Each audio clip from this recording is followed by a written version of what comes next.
This is the video of Madeline Soto taken at her last birthday party. She seems happy and excited to be turning 13, but the next day she would go missing. Her mom and her mom's boyfriend claimed that they dropped her off at school that morning and didn't know where she could have gone. We dropped her off at school, close to school. She wanted to walk the rest of the way. You seem very emotional right now. Explain to us. I dropped her off. Everything looked fine when I drove away. It's the last time we saw her. What were the conversations that y'all had in the car when you dropped her off? Not much. She was asleep for most of the way. Told her have a good day at school when she got out. I love her. She said thanks, love you too. That was it.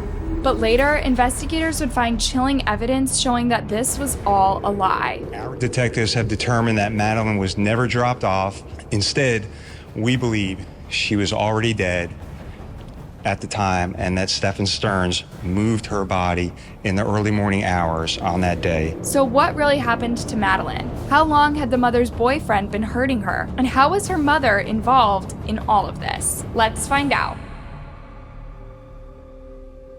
Madeline Soto, or Maddie as she was fondly called, lived in Kissimmee, Florida with her mom Jennifer Soto and her mom's boyfriend Stephen Stearns. She attended Hunter Creek Middle School and was described as energetic, nice, and talkative. On Sunday, February 25th, 2024, Maddie had a party to celebrate her 13th birthday. It was an exciting day for her because she was transitioning from being a child to becoming a teenager. Her mom described her as being so happy and showing off all her gifts. She went to bed happy, but things would soon take a frightening turn for the new teen. The next day was a Monday, and Madeline was seen being driven to school by her mom's boyfriend, Stephen. However, when her mom went to school around 4:30 p.m. to pick her up, she was shocked to learn that Madeline never came to school that day. Jennifer spent the next 3.5 hours searching around town for her daughter. She called everyone she could think of to see if they knew anything about her daughter's whereabouts, but no one had. I went to pick her up after school, and she wasn't there. So I started driving around, maybe thinking she took a walk. Maybe she decided to walk to my mom's office, which is pretty close to the school as well. Drove around and I didn't see anything. I drove back to the school was closed. I emailed one of her teachers. They confirmed that she was absent all day. At that point is when I called 911 because I realized something was truly wrong. Madeline was reported missing around 8 p.m. that day. Florida Department of Law Enforcement is issuing a missing child alert for Madeline Soto. Orange County Sheriff's Office shared her missing person poster earlier today. The 13-year-old was last seen around 8:30 yesterday morning near Town Loop Boulevard and Hunters Park Lane in Orlando. The last person to see Maddie was Stephen, so he was questioned by the police about what happened that morning. In the initial interview, he said that he drove Maddie to school that morning at around 8 a.m. and dropped her in front of a church about a block away from school. And she wanted to be dropped off a little down the ways from the school. She's got this phase that she's been into lately where she's very particular about what car she's seen getting out of in front of the school. He claimed that Maddie was asleep on the ride to school and that when he dropped her off, she seemed to be walking in the right direction. She was asleep in the car most of the time, just snoozing until we got there. Told her to have a good day. I loved her. She told me she loved me too. I turned around to leave and I was watching her in my rearview mirror. She looked like she was walking in the right direction. He went on to tell detectives how devastated he was when learning Maddie was missing. At that point, my brain was mush and I was on so many tranquilizers to keep me stable. He described Maddie as a good girl, saying that things were not the same without her around. She's a good girl. It definitely doesn't feel the same around here if she's not here. So where could Maddie have gone? A massive search was launched to find the missing girl, with over 100 law enforcement officers, including deputies, detectives, intelligence analysts, specialized personnel, and bloodhounds, canvassing the surrounding area in search of the missing teen. Flyers were also passed in the area to notify people about the ongoing search. The Florida Department of Law Enforcement also added Maddie to their current missing child alerts and listed her as endangered. When a missing child is listed as endangered, it means that their physical safety is in danger, such as predatory abduction or kidnapping, and that law enforcement has a well-founded belief that the missing child is in imminent danger of death or serious bodily injury. Authorities say that they were concerned for Maddie's safety because they didn't know where she had been taken or she had stepped away. Around this time, Jennifer went on Fox News to give her version of events. She reiterated what Stefan had told the police, saying that he dropped Maddie off at a church near the school. Monday morning, we took her to school. We dropped her off close to school, across the street from a church, which is it's right next to the school.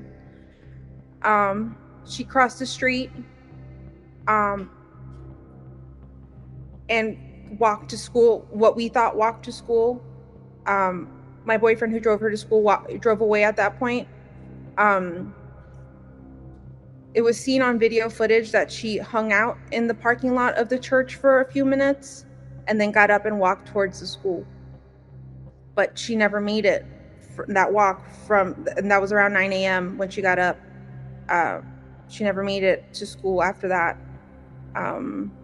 It's right next to the school. I don't know why she didn't make it. I don't know if something happened on her walk along the way or if she got taken, but she never made it. In this interview, you can see Stefan in the background pacing back and forth before sitting right behind her and listening. Jennifer also mentioned that Maddie had left her phone at home that morning, but said it was not unusual since she had ADHD and can be very forgetful at times. She's never ever mentioned anything like this before, and she's not the type to want to do this.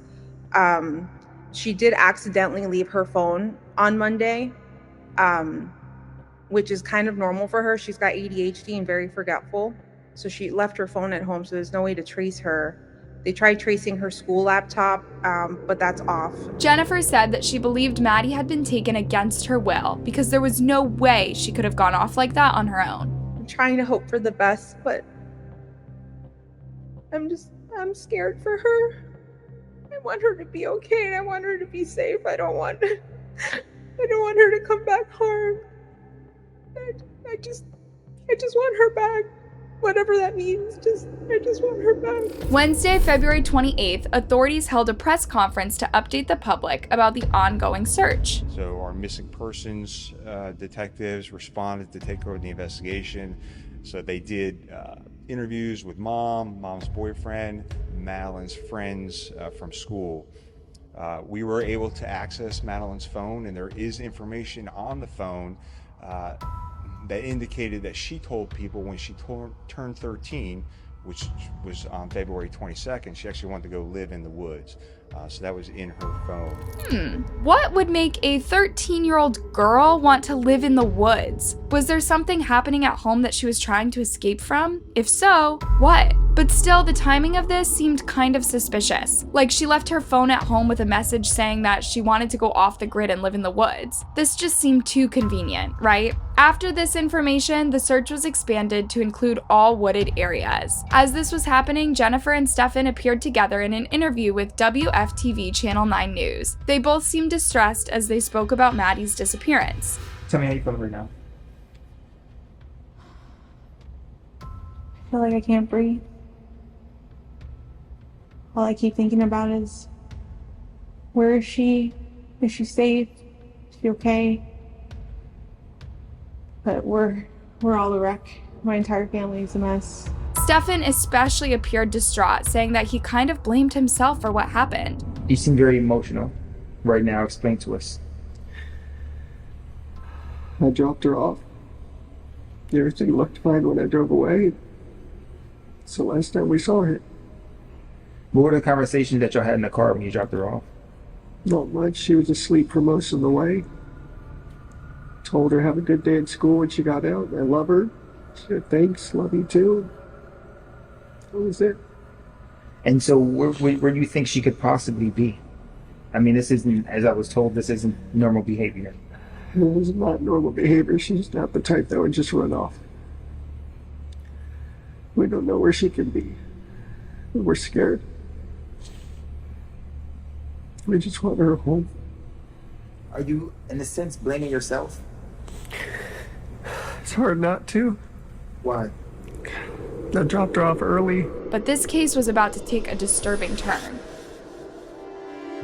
That same night, February 28th, Stefan was arrested on unrelated charges. In a press briefing, the Orange County Sheriff revealed that while they were interviewing Stefan, they asked to search his phone and he agreed. But then he said he accidentally performed a factory reset of his phone. Coincidentally, this apparent factory reset was done on February 26th, the same day Maddie went missing. I don't know what the heck I did, but somehow during the massive OS update, I managed to factory reset my phone and lose all of my contacts, all my information. But the factory reset didn't work, as Stefan had hoped it would, because detectives were able to recover some of the images and videos that Stefan was trying to hide. And as it turns out, that this sick monster had been hurting Maddie in the most disgusting and horrific way for quite some time. Investigators said that they found over 1,700 images in a folder within a Google Drive account. Several of those images were explicit, and some appeared to be of Maddie. There were also graphic videos of him doing perverted things to her. Investigators believe the crimes had been going on for years, since Maddie was at least 11 years old, and they were committed at her own home. Can you imagine the horror that the little girl must have endured inside her home for those 2 years? Where was her mother when this was happening? Did she know what was going on inside her house? If she did, why didn't she do anything to stop it? We'll get to that, and I've got to warn you, the answers will leave you outraged, but let's continue. A detective wrote in his report that when they asked Stefan about the images they found on his phone, he refused to talk and asked for a lawyer. Stefan was charged with committing several depraved crimes against a minor. He was also named as the prime suspect in Maddie's disappearance. Stefan, where's Maddie?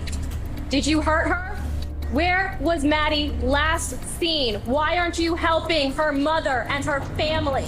At this point, Stefan had stopped talking to the police and asked for a lawyer. Investigators were now questioning everything that Stefan had told them. It was obvious that he had been lying to them all along. If he didn't take Maddie to school that morning, where did he take her? Is she even alive? The search for Maddie continued through Thursday and Friday morning. The county sheriff had some devastating news, saying that they were confident that Maddie was no longer alive. Last night, detectives from the Kissimmee Police Department met with Madeline's mother, and they had to tell her the very devastating news that although we have not found Madeline, we are now confident that she is dead. The sheriff said that they believed that Maddie was never dropped off at school on Monday morning, and she was dead before then. She was seen on surveillance footage slumped over in the front seat of his car. Our detectives have determined that Madeline was never dropped off. Instead, we believe she was already dead at the time, and that Stefan Stearns moved her body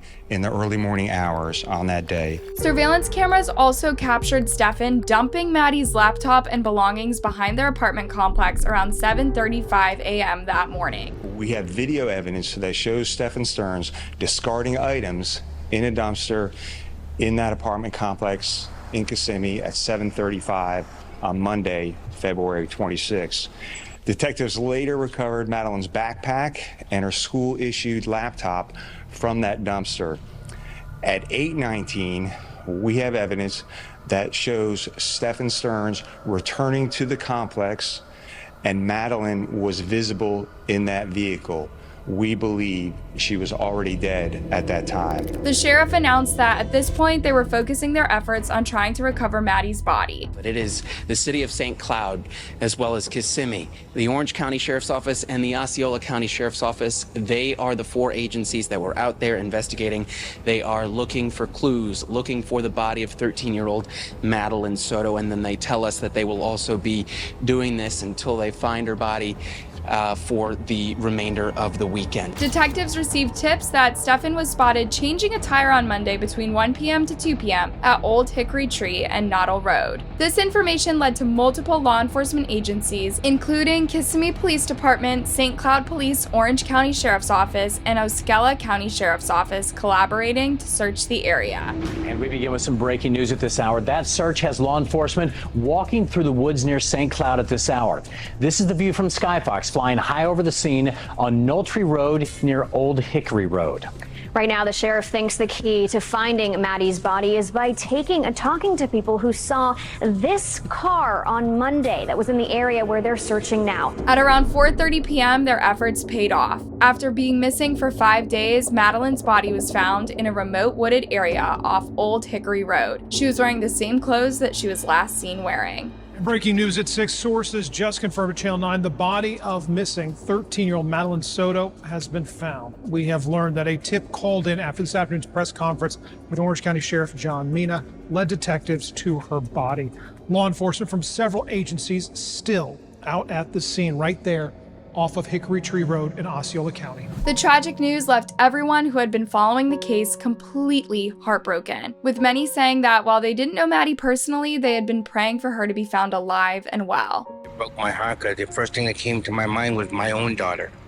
And I'm sure that everybody thinks of that at a tragic moment like this. I didn't know Maddie personally, but it still hurts me because it really could have been any of my friends.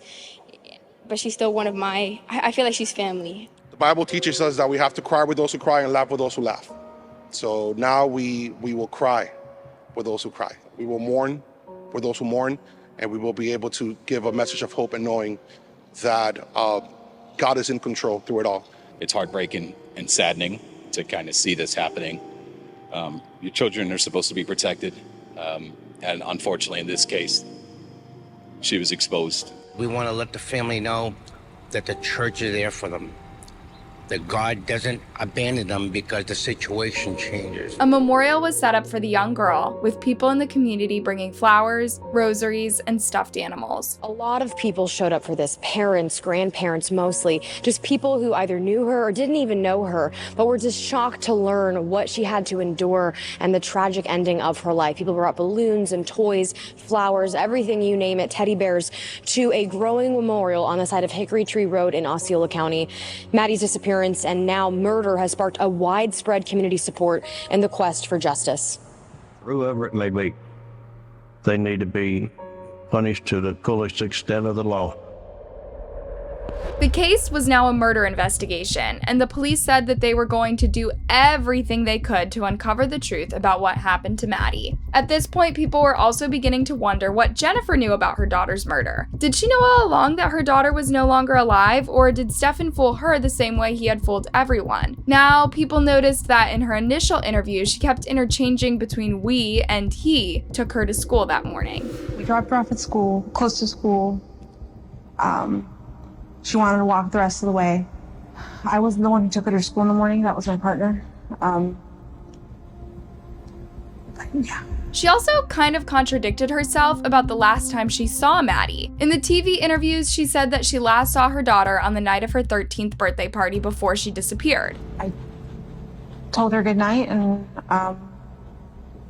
yeah, that was it. However, police documents showed that she told deputies on February 26th that she saw her daughter getting dressed for school at 8 that morning before her boyfriend took the teen to school. Now we know that's a lie, because Maddie was not alive when she was seen in Stefan's car that morning. It could be that Stefan pressured her to say all of these things to boost up his credibility, or she knew the truth and chose to protect her boyfriend over her daughter, which is really messed up. Since his arrest, Stefan refused to talk to law enforcement and didn't even show up for his first court hearing. He pleaded not guilty through his lawyer, who didn't even want the judge reading out the charges. The Orlando police chief said that Stefan probably thought that he could fool investigators. This is a perfect example of someone who probably thought, I could get away with this. Unfortunately, everything is now pointing to the fact that he has now been caught for the murder of this child. 2 weeks after Maddie's body was found, Stefan was hit with 60 more additional charges, all related to the horrific crimes against minors. But at the time, he was not charged with Maddie's murder because the autopsy results had not yet come out. While Maddie's mother, Jennifer, had not been named a suspect or person of interest in Maddie's murder, her interview with the police has revealed some pretty disturbing details about Maddie's home life before she was murdered. The interview was done on February 27th, and according to court documents, Jennifer told investigators that she had been dating Stefan on and off for about 7 years, and that he lived on and off at the home. During the interview, Jennifer, stated while they were together, they, Jennifer, Stefan, and Madeline, would either all sleep in the same bed or Madeline would sleep with her when Stefan was not there. When asked if it was normal that Stefan and Madeline would sleep together without her being there, she also said yes. Jennifer stated that if she needed a good night's sleep due to her anxiety, she would ask them, Stefan and Madeline, to sleep in a different bedroom. The detective then showed Jennifer one of the photos retrieved from Stefan's phone and said that Jennifer did not want to believe Madeline and Stefan were engaged in sexual activity and said she didn't recognize anything in the picture, as if she was in denial. However, she became visibly upset. The court document goes on to say that when investigators left Jennifer to speak to Stefan, they found him asleep in an interview room at the sheriff's office, and he told them that Madeline wanted the family to share a bed and that she always needed human contact when going to sleep. Stefan referred to it as snuggling. He told the detectives, "I'm the person she goes to when her mom gets in a fight with her, and she needs someone to comfort her, and I'm that person for her." When officers asked Stefan about whether Maddie had any sexual history, he said that there had been an incident involving a phone or a camera when she was much younger, but she wasn't scolded for it.